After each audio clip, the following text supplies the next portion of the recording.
Coming up next on Insights on PBS Hawaii, what do GMOs mean for our crops, for our food, for Hawaii?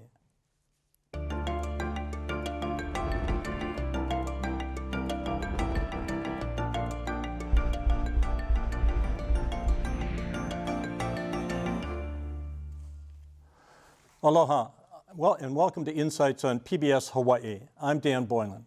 The use of genetically modified organisms and pesticides are becoming common across the Hawaiian Islands.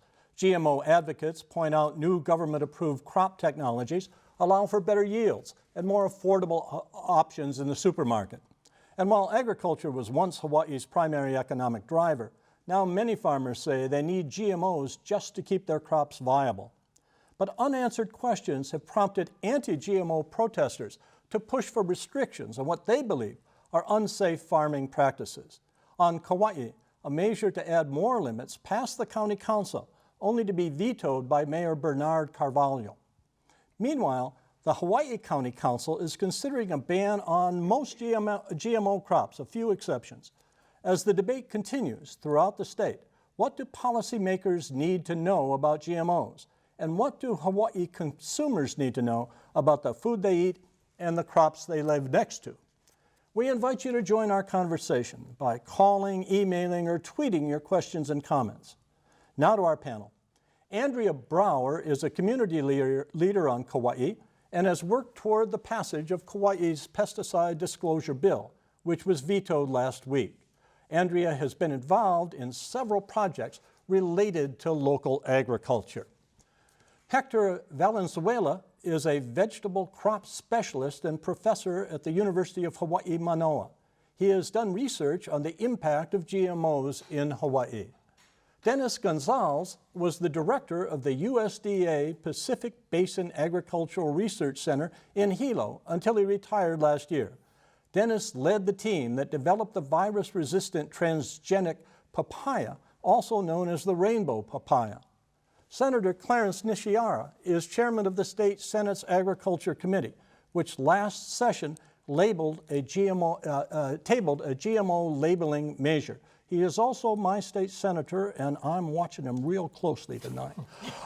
Several others were invited to join tonight's panel, including representatives from the Hawaii Crop Improvement Association and GMO seed companies, but they either declined or were unable to be here tonight. Kauai County Council members Gary Hooser and Mel Raposo were also invited, but needed to be on Kauai due to a special council meeting to discuss the vetoed GMO and pesticide bill. Andrea Brower, what's your ultimate objective? Pesticide control, the bill that has been vetoed by the mayor, or driving GMOs right off Kauai Island? We get accused of this a lot, don't we? Well, I'm just wondering. Just all a bunch of anti-GMO activists. The objective of Bill 2491 is pesticide disclosure. It's about a right to know what pesticides are being used by the chemical companies in the research and development on new GMO crops. So while it does pertain to those companies, what we're asking for is to know what, when, and where they are spraying 22 restricted use pesticides, and we're also asking for very moderate buffer zones around schools, hospitals, residential areas, and shorelines, and for an impact study to be completed so that we can better understand the impacts of these restricted use pesticides on the island. But if I'm not mistaken, over on the Big Island, Councilwoman Willie is asking for a total ban. Is that right, Dennis? Not total ban. She has exemption on the transgenic papaya and also the transgenic corn that is growing now. But essentially, there would be a ban on open air testing of new products and so forth. Hector, where are you on this? Do you think that we should, in fact, ban GMOs in Hawaii, on Kauai? I guess they're on 4 islands now, right? Is that not correct? Correct. And Hawaii is the only one that they're not on. Right. We have GMO on Hawaii Island. I think the bottom line is that the conversation is about the future of agriculture in the state. And the community has come together to talk about this issue. And I would not portray them as an anti-group or anti-this or anti-that, but rather as advocates. And these are advocates that are saying, we want to take care of the land, we want to honor the ancestors of the land, and how can we go about it to develop a path for the future of Hawaii. And with respect to the companies, they are talking about disclosure. We want to learn how are you farming so that we can make a decision as a community whether this is the future that we would like to set for Hawaii or whether we should strive for a different type of agricultural systems. Yeah, but why do you take the position that this kind of technology, the GMO technology, is not appropriate for Hawaii? I took a position because in the 90s, when all the plantations lands closed down, there was a huge opportunity in the state to say, this is going to be the future of agriculture. At that time, from the top, from politicians, from university administrators, the word came that the future of agriculture for Hawaii was crop biotechnology. And a red flag came up me and said, what is this crop biotechnology? I started to do research about it, and I found that I couldn't find answers to a lot of the questions that I was asking about. This has been about 12, 15 years, and the number of questions that I have about the technology have increased. My concerns have increased about potential health effects, environmental impacts, about the future of agriculture. So my position has been, let's take a break, ask questions about it, and let's develop an agriculture that is truly sustainable for the islands. But I think aren't we already at the point that, let me see if I've got this right. We've got 40, it produces $264 million a year, employs 600 on Kauai, 1,400 statewide. Do you know the numbers on this? I'm not sure. Do you know the numbers? I'm not sure exactly the number, but I thought it was closer to 2,000 or something. But you know, we can quibble over the numbers. And Kauai, Maui, Oahu, and Molokai all have seed companies. Have we gone beyond the point where we can in any way harness this, or? Well, the numbers are a little questionable because in reality, when you look at the agricultural statistics, all of the commodities in the state are valued by how much is it sold for. Mm-hmm. But the seed industry doesn't sell anything in the state. So in essence, by the same analysis, the value of the industry is zero. If you're going to assess how much is it contributing to the state, you also have to assess what are the costs to society. If there's pollution, if there's health impacts, the benefits have to be subtracted from the cost to society. And those studies haven't been conducted. The value of the industry of $250 million, that's a value that the industry came up with. It hasn't been independently assessed or verified. That's right, and I would just like to add to that we have asked the industry for some of the data behind the numbers that they're coming forward with, and they haven't offered that, and so we haven't been able to adequately address whether those numbers are accurate. And Hector's talking about kind of the externalities of this industry, the health costs, the environmental costs that are borne by the residents, and then there's also the costs of missed opportunities. So the missed opportunities of local agriculture that produces a multiplier effect, the missed opportunity costs of displaced farmers, displaced beekeepers and ranchers, of which we have a number of examples of on Kauai and Molokai in regards to the chemical industry's use of the land.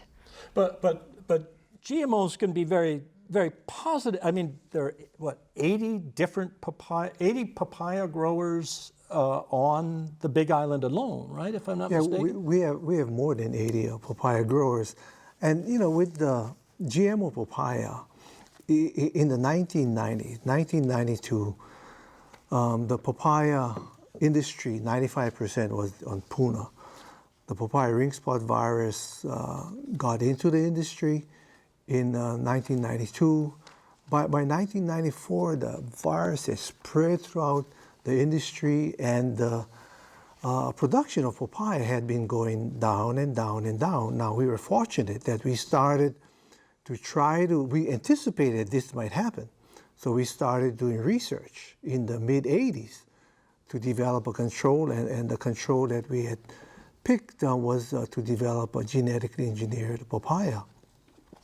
And we had just developed it, just had indication that we had something in 1992 when the virus hit Puna. And it took us 6 more years of testing, going through the deregulation and so forth, and we released it in May 1998. And essentially, it saved the papaya industry. But but that's a small. Those are small farmers, right? They're not. Yes, they're not the they're- industrial no. farmer that you're talking about. Do you have any problem with this kind of work? Well, each crop, each genetically modified crop has to be assessed on its own values, on its own risk and benefits. I do have questions about the benefits of GM papaya, and my concerns are, have we conducted the proper studies to determine potential environmental and health impacts? And to date, in Hawaii, we have not one single study to determine environmental, health, or social economic impacts of the industry on both papaya or the seed industry. We did a lot of work to look at the potential. In fact, when we go through the regulation, the questions we ask, will it harm the environment, and will it be safe for human consumption? So the questions about superweed were asked, and we answered those.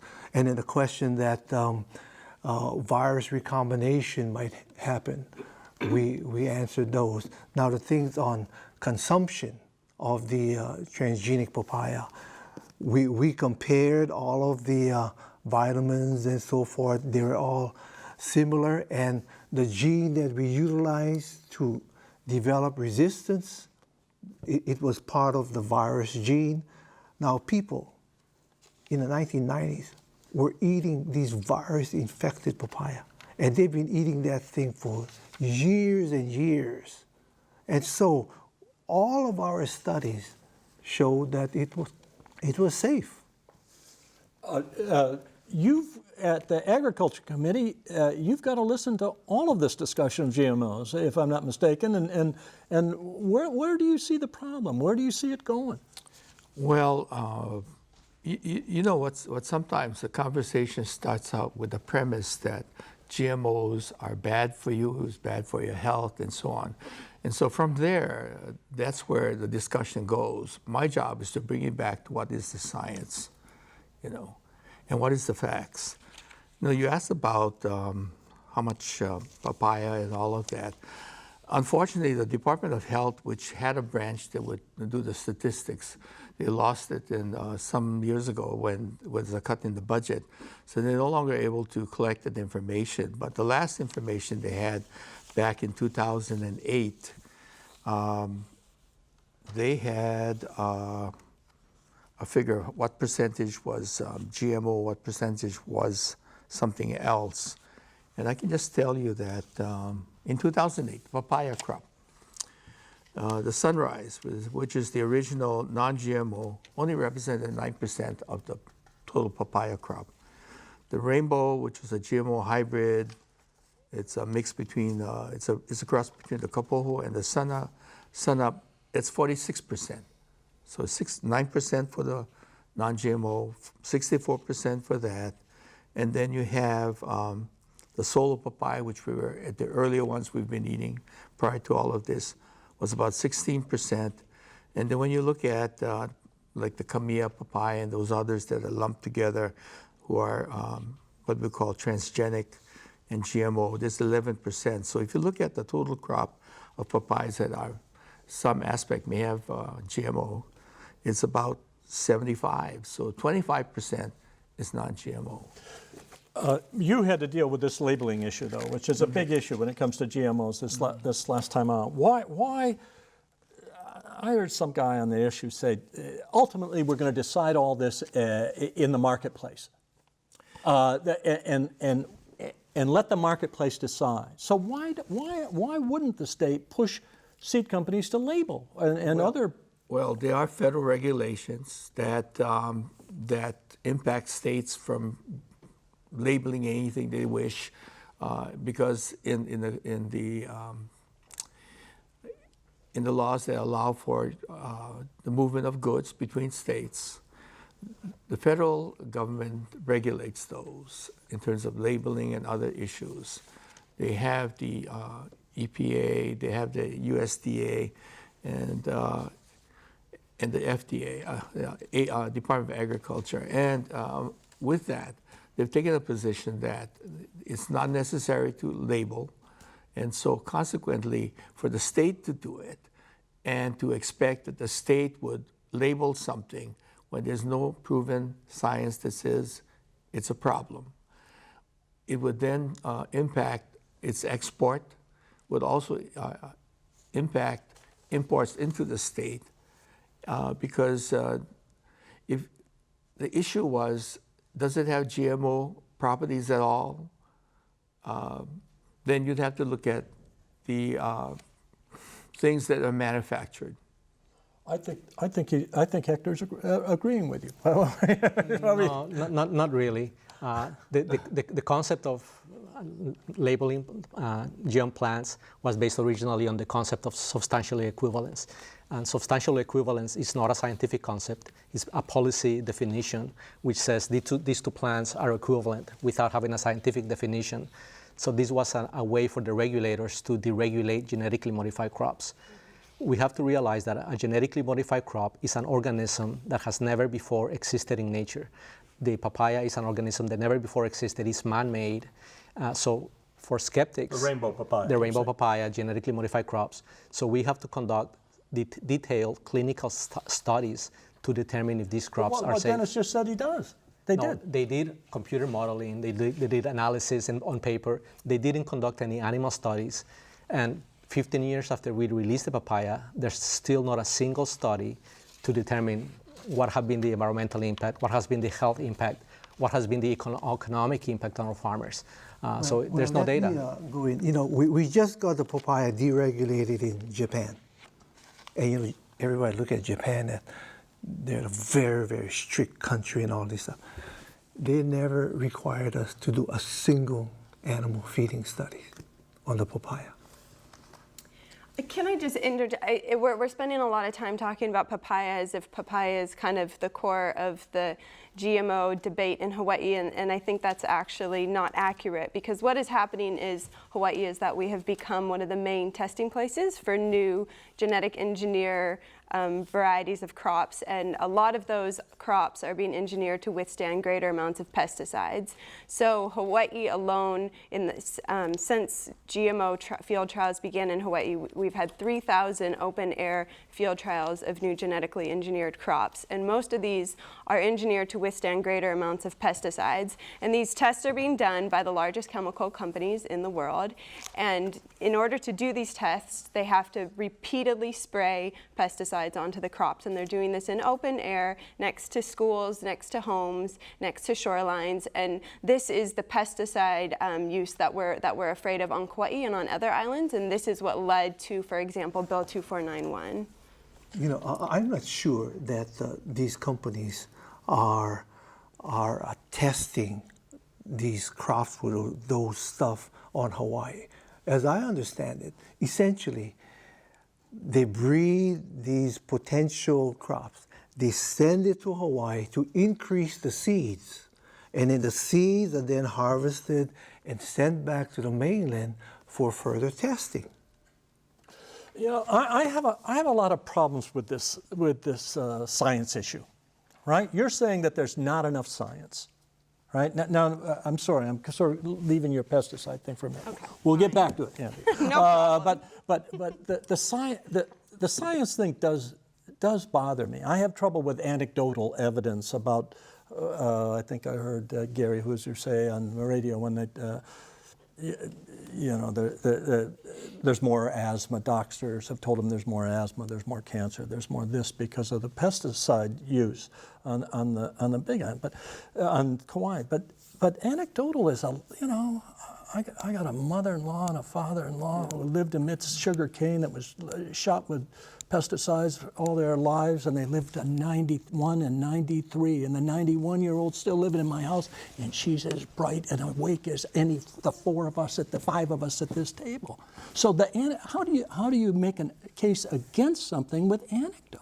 So if we say we're talking about drugs with pharmaceuticals, when a drug is released into the market, people conduct what is called post-marketing studies. So we can go 1, 2, 5 years later, determine who consumed this drug and who didn't, and determine if there's side effects. And we know that about 50% of drugs are taken out of the market, or we rewrite the labels because something was wrong, we found a side effect. With GMOs, it's impossible to do that because they're unlabeled. they're untraceable. So it's impossible for us to go back and say, oops, this papaya has been causing effects on the stomach or on the livers. But we have to add what Andrea is saying, which is most of the genetically modified crops, about 100%, include pesticide technology. So we have to include what are the health effects of the GMO added to the pesticide residues that are involved as part of the treatment. The GMO papaya is a pesticide. The BT corn is a pesticide. So what are It's a pesticide against what? Against another virus. Yes, against a virus. It's a pesticide against a virus. And, you know, this virus is spread by insects. When the virus was in Pune very bad, everybody was trying all kind of different ways to control it. And one of the potential controls was to spray pesticides several times a week to control the aphids so that the virus would not spread by the aphids. Now, when you get resistance in a crop, like the papaya, what's the most sustainable thing when the papaya is resistant to the virus? That is the most sustainable way of this. And it's proven in the papaya. I mean, it brought back the yield was going down and down and down. And even now, you raise papaya in Pune. One of my friends, he raised Kapo. He had Rainbow. They planted it in 2009. Within 6 months, the virus started to come into Kapo. He tried to control it, cut his trees down. And within a year and a half, 2 years, he lost the whole crop. The Rainbow crop is still growing beautiful. That, to me, is sustainable. Let's go back to the pesticide thing for a minute, because you must have heard these arguments before your committee as well. Do you think pesticides should be banned by either the councils or the state? If you had Mayor Carvalho's ear the other day, would you have told him that he should veto this bill? I would say he should veto it. Right now, the pesticides itself are highly regulated by the state in terms of its use. And I think what's happened is that there's been the idea that there's an experimental use pesticides, when actually what it is, experimental use permits. These pesticides exist and they're used in different places, in different environments. So the use of it, to allow them to use it in a different environment, is what the permit is all about. I think some people think that the companies are concocting Frankenstein concoctions and spraying it all over. That isn't the case. So I think that needed to be made clear. Can I just give one example of an operation on Kauai to illustrate for people what these look like? Because the companies have refused to tell us about what their operations, what they're really doing, what they're spraying, and what amounts, and what they're trialing. So we know from a lawsuit with Pioneer DuPont that on average, these companies spray 250 to 300 times a year, days a year, and each day that they spray 10 to 16 times a day. And in the past 3 years, they've used 90 different pesticide formulations with 63 active ingredients. And they're combining these pesticides in untested combinations that have untested health and environmental consequences. And this is happening right upwind from the community of Waimea, which has dust blowing on it daily, and dust carries pesticide residues. And it's simply not true to say that it's adequately regulated. Right now, there is no Department of Health inspector on Kauai for dust issues, and there's one pesticide inspector, none from the APA, one from the Department of Ag to check pesticide violations, and she's been able to look at 7 out of 72 over the past 3 years. And when she does settle those, nobody in the community, they usually take 3 years to settle, and nobody in the community who might have been affected when that violation happens is notified, only the person who filed that complaint. Mm-hmm. So it's woefully, inadequate, the regulatory framework is. So in the 1970s and 1980s, after Rachel Carson wrote her book in 1964, we realized that as a society, we're overusing the level of too much pesticides in society, and we came to an understanding that we should develop alternative ways of managing our agricultural systems. We could still use some pesticides, but try to minimize them. And we came with the concept of IPM, which is you only use pesticides as a last resort. When crop biotechnology came, we threw that out of the window, and pesticides became the first and foremost method of pest control. And again, we're talking about the future of agriculture in the state. So are we going to adopt a system that relies primarily on the use of pesticides? And I think that's the concern in the communities. In rural areas, it's a... But if the state doesn't have the capacity to regulate these things, how can the counties have it? I mean, and you were saying that the statistics have stopped in 2008 because of cuts in the budget. Right. What would it cost to do this kind of thing if there's no scientific? Somebody sends in a question, Hector, that says what? Who do you know has died from consuming from either pesticides in Hawaii or eating GMO crops? So the state has the capacity of regulation. The federal government has more than enough capacity. The problem is that over the past 20 to 30 years, the state and the government has been pretty much in bed with the industry. So the regulations that they align are in line with what the industry wants. Today, and we read a news report from Europe that they banned atrazine since 1991. They banned atrazine later in other countries. So it's been banned in other countries. Why are we continuing to use these toxins in our island when they have been banned in other countries? I'd like to talk about that a bit, because what the moderator asked is, who has died or been harmed? And it's nice to say this and this and this, and talk is cheap, but I haven't heard that. But there's a dairy farm on the Big Island, and he raises about 700 acres of Roundup Ready and BT corn. And he plants 3 crops a year, and he sprays the crop at 21 days with Roundup to control the weeds. Just this one crop. Mm-hmm. So he sprays 3 times a year with Roundup, which is a safe pesticide. And he doesn't use atrazine, he doesn't use all of this stuff, because he sprays it at the right time. By the time the weeds may want to come up, the corn is grown up.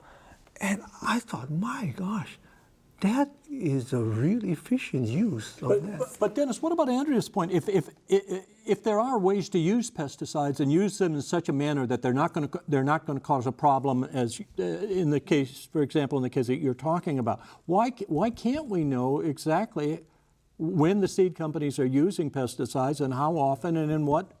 Why can't we? No, I think it's good that I think there should be a dialogue where the people can talk with the seed companies and then figure out what they're spraying and what not. I myself personally think that's good, but from the standpoint of the farmer spraying these Roundup to grow Roundup Ready corn to control the weeds, and he doesn't spray all this other stuff, my gosh, I think that's very, very efficient use. And Roundup is one of the most safest herbicides that you can have. So, Andrea, I'll be right back. I got to go over here.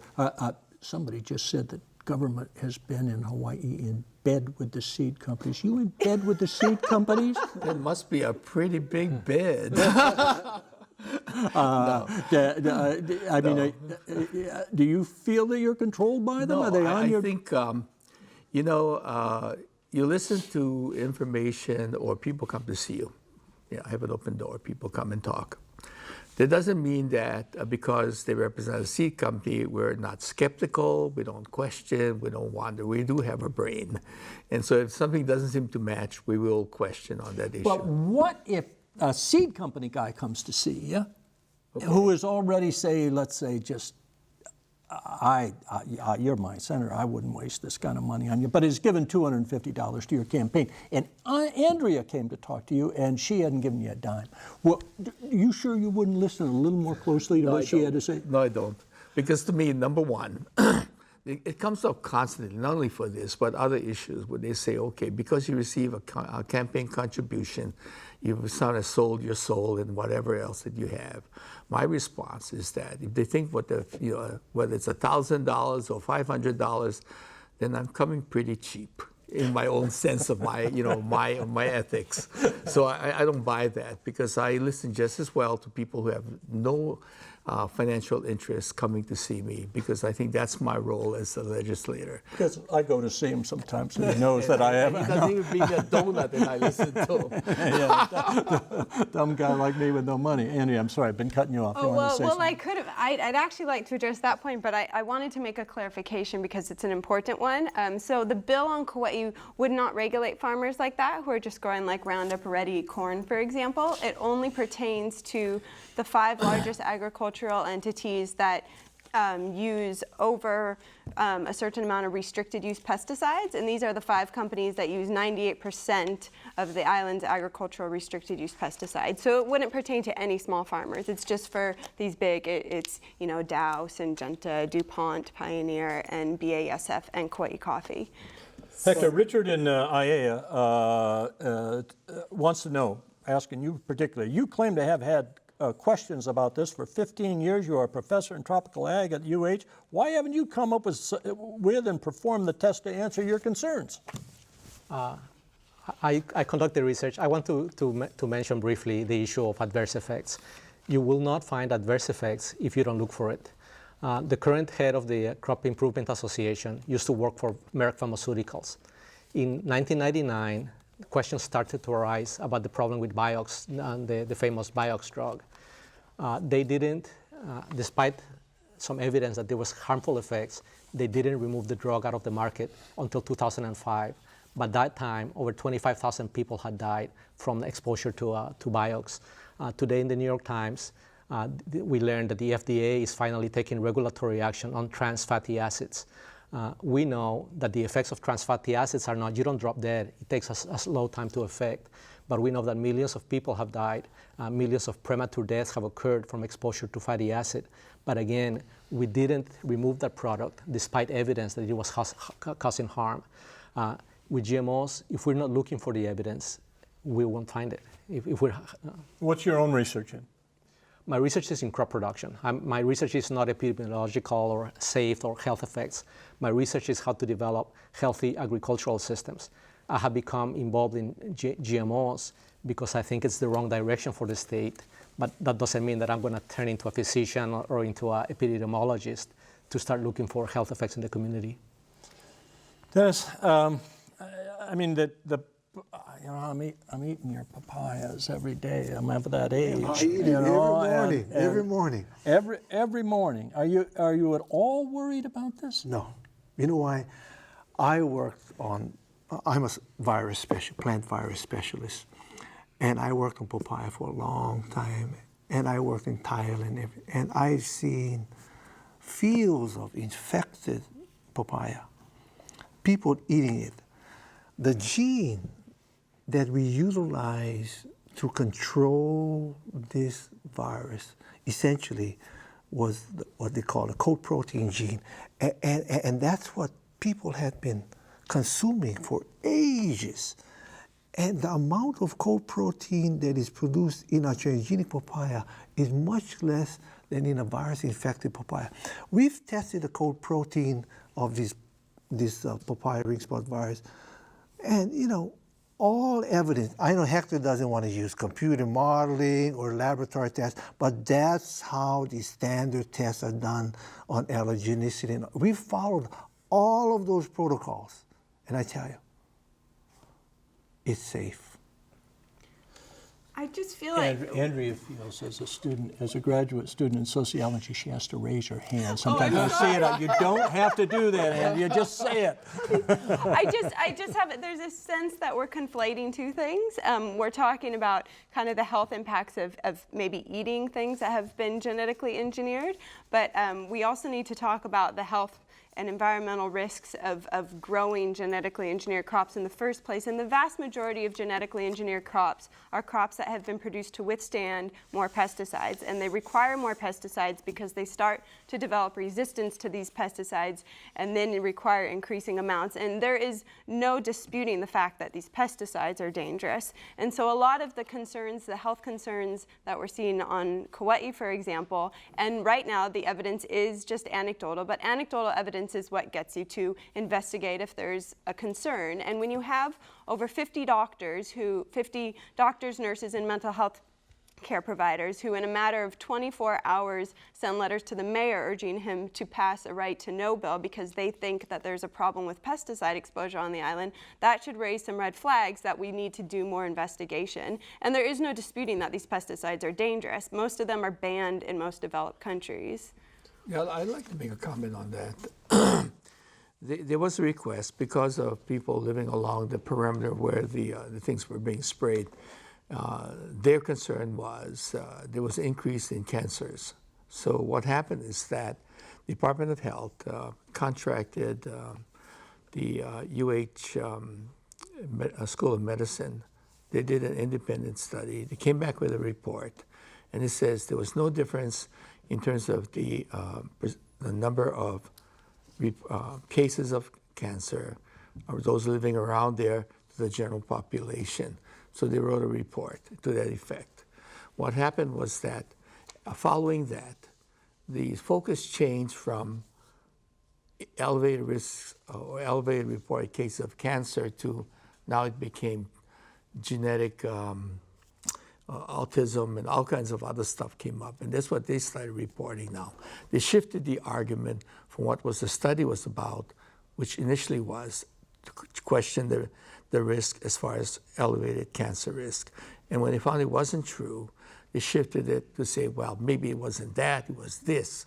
And so consequently, what happened when it was reported, a reporter came and questioned, I guess, and spoke to the researcher at the medical school and said, okay, and she told him what the perspective was.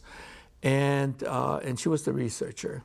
What the reporter did, then reported the study in his estimation was, even though there was no increase in cancers, he had it in his article having her saying, well, you know, anecdotal evidence is also something to look at and that she would be concerned about it.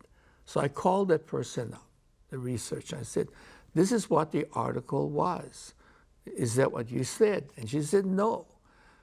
She wanted to get a copy of what the guy was going to put out before it came out, and she disputed what his assessment was. She never said that. Some people say never trust a politician. Or never, a reporter. never Even trust a reporter. reporter. Those of us who make some money scribbling for a living, you should never trust us. Modern science definitely makes life better for so many of us, but the proponents of GMO have been so secretive and heavy-handed that they have lost my support. Tom sent that in via Covered It Live. Have they been too secretive? Andrea is saying they are. No. Have they been too secretive? Well, as far as, you know, I did all of the work. We were the ones who filled out the applications for EPA, FDA, and USDA, and our studies have been published and so forth. I don't think it's been secretive. And when we were developing the transgenic papaya, everybody knew in Hawaii. In fact, during those days, people were rooting us on to help us control this virus. So nothing was done in secret. This is a question that I've heard posed by others. Would it make more sense to label the non-GMO crops rather than label the GMO crops? Sean and Kula says. I mean, would that make more sense? Well, I think consumers really want to have a choice. They don't want to say, I want to eat organic, I want to eat a food, and I want it to be labeled. But I think a central issue is really the issue of disclosure, and that the community is really in the dark about what's going on, what's being grown on their backyards. The industry has pledged transparency. They have pledged that they will communicate with the community, but they are not here today. I guess a couple of months ago they canceled the show in the Insights because they decided not to show up at the last minute. So where is the communication? I had to read that announcement. I didn't like doing that. And this is the concern on the Big Island. And this is what they're saying, let's draw a line on the sand and let's keep the island GMO free before we decide to expand the industry into other islands. GMO free. The papaya industry, everybody knows that the rainbow papaya is transgenic. You go to the stores, it's called Rainbow. Everybody knows that. I mean, it's no secret that the transgenic papaya is transgenic, and 85% of Hawaii's papaya is transgenic. Hey, I mean, I don't know what the thing about the industry. All of a sudden in May, like a thunderbolt, a bill comes down and say, why? With the papaya, you cannot grow that within 750 feet of this and this. And I looked at it, why in the world you say that? There's no evidence of any environmental harm, human harm, and all of a sudden this stuff. Now, maybe the concept is GMO-free Hawaii. It's a philosophical concept, not because of papaya or other stuff. There's also an argument, isn't there, that I've heard coming out of the Big Island about cross-pollination, and I think somebody asked about that of GMO crops and other crops. Right. Okay, well, you know, in an effort, because a while back people talked about cross-pollination, we did a detailed study on cross-pollination, and we've published this so everybody can look at it. We had commercial fields of Kapoho right here, commercial field of Rainbow. Next to it, only a dirt road, 12 feet wide, separated. We measured transgene flow from the Rainbow to the Kapoho. The road next to it, 12 feet away, had 0.74% amount of pollen. 50, 60 feet away, we could not detect it. So really, you know, there's very limited cross-pollination. And on the Big Island, for the past 10 years, in order to ship papaya to Japan, they were growing transgenic and non-transgenic side by side. We're meeting on a Thursday night, and didn't the council on the Big Island talk about this issue today also? I believe they were supposed to. I don't know about today. I know a couple of days ago we had a hearing. Now Andrea's going to accuse me of conflating. But Howard in Lahaina says, the panelists have touched only briefly on the real problem. GMO is nothing more than what humanity has been doing for centuries, breeding one variety of something with another, such as dogs. GMO just speeds the process and it's not dangerous. The real problem is the virtual monopoly of Monsanto and others in pesticides, and even the seeds the farmer produced from the GMO crops.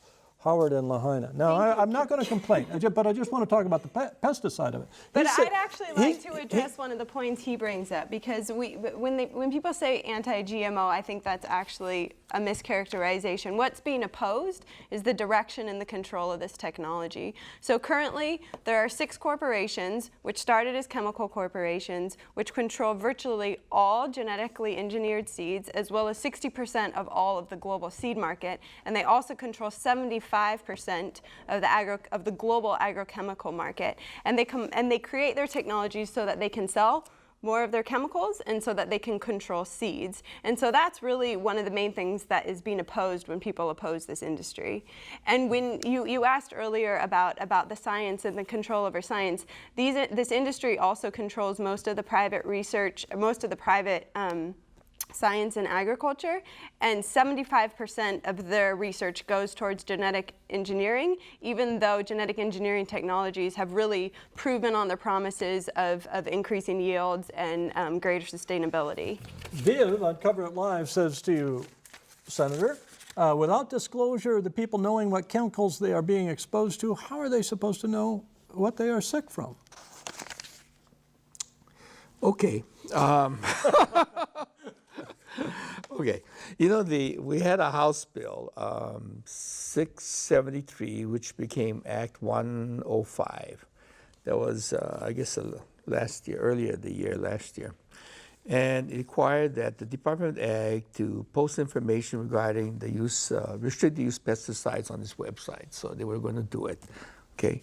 It requires the information to come back to the from the Legislative Reference Bureau back to the Capitol at the start of the next session, which is pretty soon, and then we'll get to look at that, you know.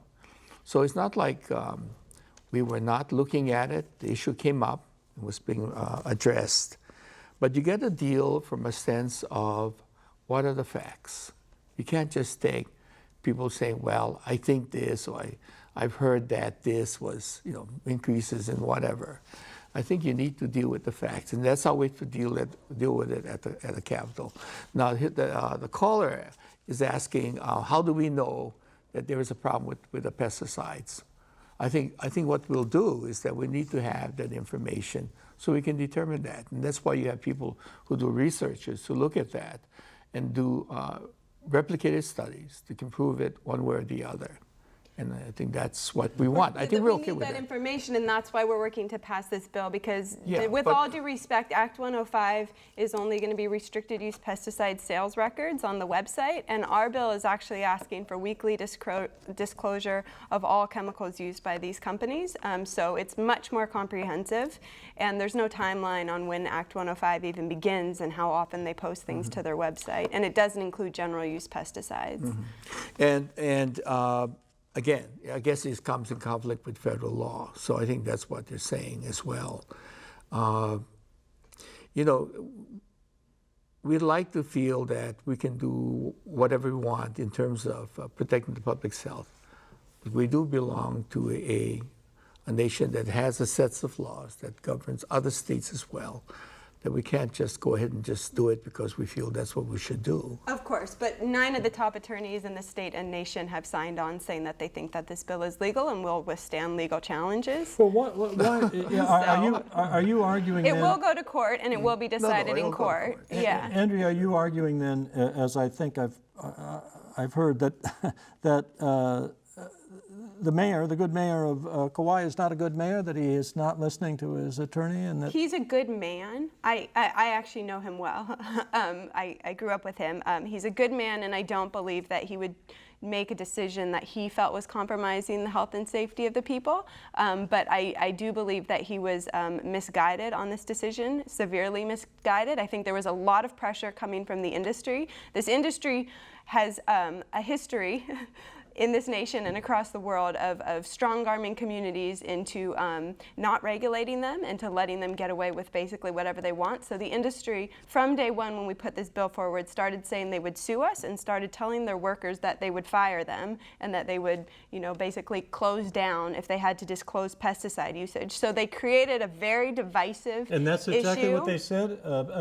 They said that this bill would threaten their business and they might have to close down. So a lot of workers feel like they're fighting for their jobs. So it's become a very sensitive and divisive issue. Aren't they? Do you think that them telling us what chemicals they're using should force them to close down? And if it does, then maybe nobody wants But what them about on the other island side of it, anyway. Andrea? I mean, haven't we seen, certainly, we should know this in Hawaii, big companies can go wherever they want to go. We used to have a pineapple and sugar industry in the state, remember? And when organized labor got to be paid too much, they left. They disappeared, and they went to lower labor cost things. So can't, in fact, these companies, in fact, leave? I mean, I can think of a few African nations that probably take them. They absolutely can. And if they decide to shut down merely because we've asked them to disclose what they're spraying, then that's probably indication that nobody in Hawaii wants them here anyway. So these communities have been complaining and talking about this issue, and they live this on a daily basis for about 12 years. They have reaching out to different agencies, to the Department of Health, Department of Agriculture, and these state agents haven't really done anything. They just keep looking the other way, nothing's going on. And this led to the lawsuit that came in 2011. But they just didn't just come out of nowhere. If you drive on Molokai during the weekends or in West Kauai, you can see the gust of dust flying into the communities. Epidemiological studies are starting to come from Latin America, from the use of pesticides used to grow genetically modified crops. And we're starting to get considerable evidence from medical journals showing a range of health adverse effects: skeletal malformations, stillborns, fetus deaths, cancer, endocrine disruption, hormonal disruption. So we're starting to get considerable evidence that the pesticides used to grow genetically modified crops cause considerable harm, You mean like Roundup? including Roundup. Lordsman, by the way, you mentioned Roundup earlier. Considerable evidence is coming out from the literature from Europe and other places that Roundup is causing considerable potential harm based on animal studies. Yeah, well, that's what they say, but I haven't seen any credible study that's showing Roundup has caused all of this kind of harm. I mean, if it has really caused all of this harm, then they really should not even sell Roundup in the stores. I mean, most every household uses Roundup. A study came about a year or two ago from Europe. They reevaluated the data that was used by regulators to deregulate Roundup, and they saw that even the studies provided by industry show evidence of harm based on animal studies in the laboratory.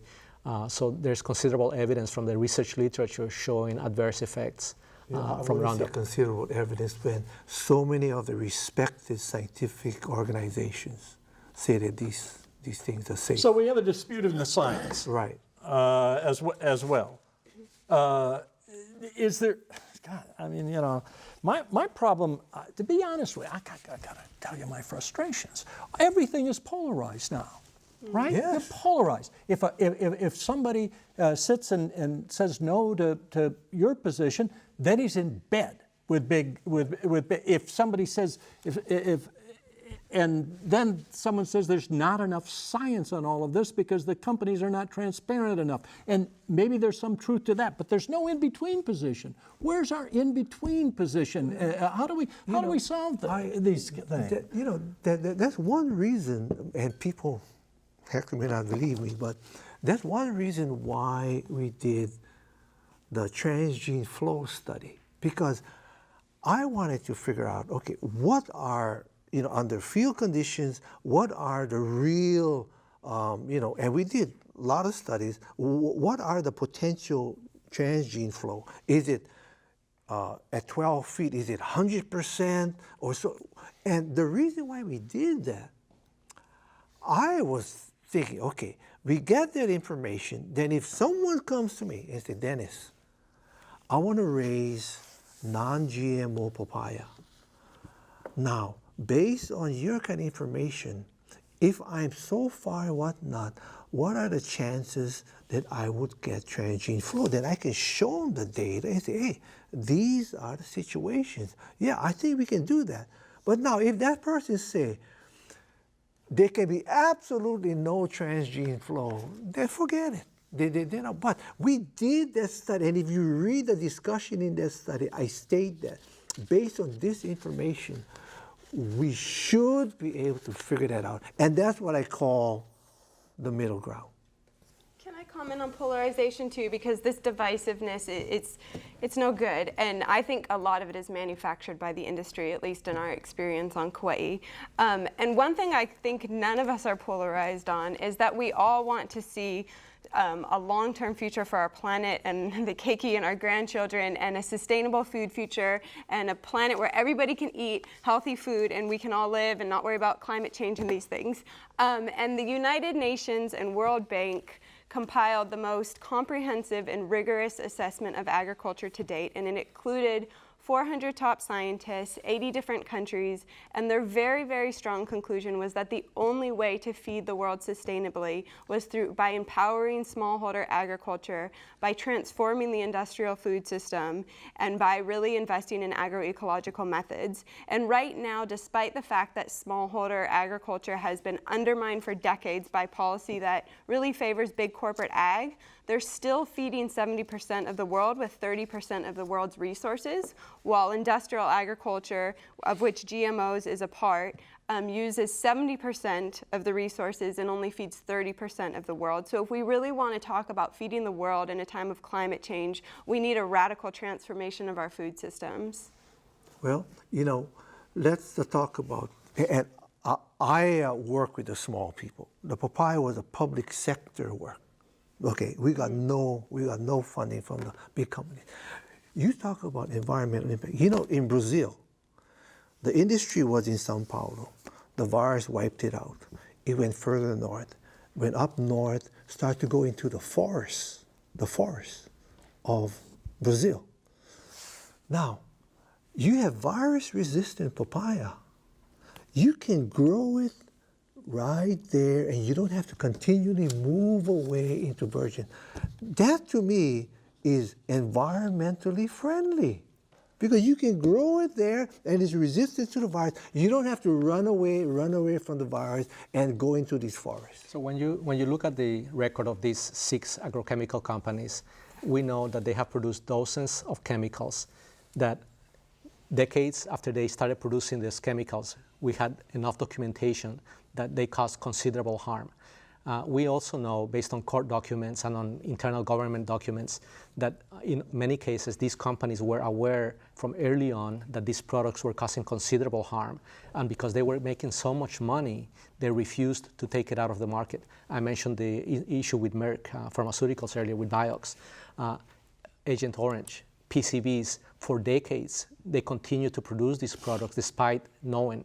So our position is it's reasonable today for consumers to ask, what about genetically modified crops? And the fact that the safety studies are conducted by the companies themselves. Hector, this good man came from Pearl City, and I don't know where you live, but I'm sure it's fairly close by. These 2 good people came all the way from Kauai and the Big Island, and they got to make a plane tonight, and we got to get out of here. And my apologies to all of you good folks who called in, because as you know, it's a hot topic, and we didn't get to very many of the questions, and I apologize. But we'll undoubtedly talk about this subject again here. Next week on Insights, we're going to go into something really that's nobody's talking about. Same-sex marriage has dominated Hawaii's news for nearly 2 weeks as lawmakers met in a special session to decide whether to extend marriage rights to same-sex couples. Will Hawaii be the next state to extend equal marriage rights to all couples, regardless of gender? Or will Senate Bill 1 be voted down? What will be the effects of Hawaii's decision? That's next time on Insights on PBS Hawaii. I'm Dan Boylan. A hui hou.